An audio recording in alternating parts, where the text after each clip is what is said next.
Hello everyone, welcome back to my YouTube channel. मैं हूं शोभा मेहता खटीमा उत्तराखंड से और आप सभी दर्शकों को मेरी ओर से नमस्ते, प्रणाम, पहला राम राम और सत श्री अकाल। तो कैसे हैं आप सब लोग? आई होप कि आप सभी अच्छे होंगे। मैं भी बिल्कुल स्वस्थ और मस्त हूँ। तो चलिए स्टार्ट करते हैं आज का व्लॉग। तो आज व्लॉग स्टार्ट करने से पहले मैं आप लोगों के साथ एक रामजी लाल कुलदीप जी की एक कविता लिखी हुई थी, जो आज से करीबन 6-7 महीने पहले मैंने इंटरनेट में पढ़ी हुई थी, जो मुझे काफ़ी अच्छी लगी थी। उससे इंस्पायर होकर मैंने खुद भी कविता लिखने की कोशिश की थी, जिसका शीर्षक था फौजन बनना आसान नहीं साहब। तो वो कविता मैं आपको किसी दिन किसी अदर व्लॉग में आपको सुनाऊंगी। तो आज रामजी लाल कुलदीप जी की लिखी हुई कविता कुछ इस प्रकार से थी, जिसका शीर्षक है हम लड़के हैं साहब हम भी घर छोड़ जाते हैं। तो कविता कुछ ऐसी है। हम लड़के हैं साहब हम भी घर छोड़ जाते हैं, घर को घर बनाने के लिए घर से दूर हो जाते हैं। घर से दूर एक अनजान शहर में किसी एक कमरे में अपना जीवन बिताते हैं। खाने में 100 नखरे करने वाले आज हम कुछ भी खा जाते हैं।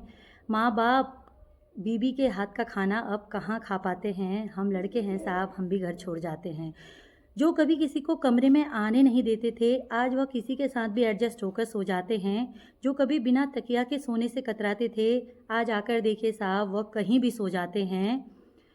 जो 100 ख्वाहिशें रखते थे, आज कहते हैं हमें कुछ नहीं चाहिए। घर को मिस करते हैं फिर भी कहते हैं ठीक हूँ। चंद पैसों की चाह में यह घर से अनजान हो जाते हैं। हम लड़के हैं भाई साहब हम भी घर छोड़ जाते हैं। घर पर मेहमानों के आने पर माँ सबसे लाडले बेटे को बुलाती थी, आज हम खुद घर पर मेहमान बनकर जाते हैं। जो कभी दोस्ती यारी और पार्टी से घर जाने को कतराते थे, आज वह घर छुट्टी जाने के नाम से तड़प जाते हैं। हम लड़के हैं भाई साहब हम भी घर छोड़ जाते हैं। माँ बाप के सपने को पूरा करने के खातिर एक कोठरी में जीवन बिताते हैं, फिर माँ बाप के सपने को पूरा कर उनका नाम रोशन कर जाते हैं। मोटिवेशन का काम कर कर कर खुद मोटिवेशनल बन जाते हैं। हम लड़के हैं भाई साहब हम भी घर छोड़ जाते हैं। हम लड़के हैं भाई साहब हम भी घर छोड़ जाते हैं। तो आज यह कविता सुनाने का मेरा मेन मोटिव यह था कि मैंने आज से पहले ब्लॉग में भी कहा है कि मेरी लाइफ में 2 शख्स ऐसे रहे हैं, जिन्होंने लाइफ में मेरा जब मैं जॉइंट फैमिली से अलग होकर न्यूक्लियर फैमिली में शिफ्ट हुई थी, तो 2 शख्स ऐसे हैं जिन्होंने हमेशा मेरा साथ दिया। 2015 से जब मेरा बेटा हुआ था, उसमें एक मेरा है कज़िन विनय और एक मेरा भांजा विशाल। तो दोनों बच्चे अभी बड़े हो गए हैं और जॉब की तलाश कर रहे हैं और जॉब की तलाश के लिए घर से निकल भी रहे हैं। और जो विनय है उसने आर्मी लाइंस को चुना है, और विशाल ने क्या किया है, वो कब जाने वाला है, उसने क्या किया है, उसके बारे में डिटेल में नेक्स्ट व्लॉग में दूंगी। तो जो आज विनय है, ये व्लॉग उससे ही रिलेटेड है। उसने अभी हाल में ही आसाम राइफल की भर्ती दी थी, जिसमें उसका मेरिट लिस्ट में नाम आया था और कल परसों उसका कॉल लेटर भी आ गया है। 10-12 दिन के अंदर वो जाने वाला है। तो आज हम उसको एक सरप्राइज सेलिब्रेशन दे रहे हैं कि बच्चे ने काफ़ी मेहनत करी थी। बच्चा धूप में बरसात में काफ़ी दौड़ भाग करता था, मेहनत करता था। तो आज उसका रिजल्ट उसे मिला है। तो आज हम उसके लिए सरप्राइज़ ऑर्गेनाइज़ कर रहे हैं। तो मैं आज एक बात इस व्लॉग के थ्रू बच्चों से या उनके पेरेंट्स से कहना चाहूँगी कि जब बच्चे टीनेजर एज में एंट्री करते हैं, उनको ये समझ नहीं पाते हैं कि क्या गलत है क्या सही है।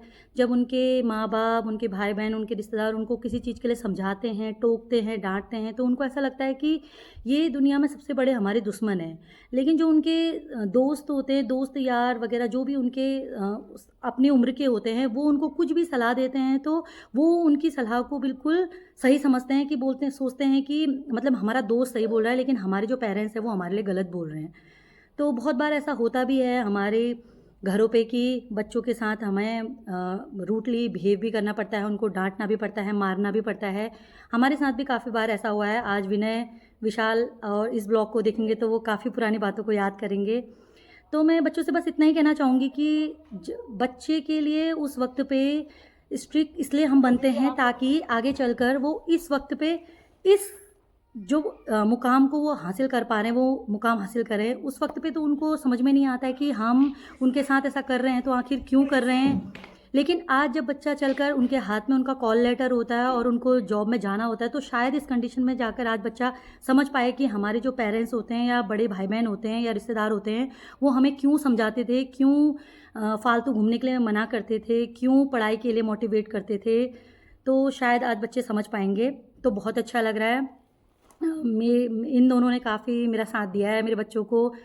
किसी की कमी नहीं होती। इन दोनों के होने से मुझे ना कभी ससुराल की, ना कभी मायके पक्ष की, दोनों पक्ष की कभी भी मुझे कमी महसूस नहीं होने दी। इन्होंने मेरे बच्चों को काफ़ी माँ से बढ़कर ही प्यार दिया है। तो आज मैं इन लोगों के फ्यूचर के लिए इनको हमेशा अच्छी दुआएँ दूँगी और मैं सोचूँगी कि भगवान इनको हमेशा सलामत रखे और ऐसे ही ये तरक्की करते रहें।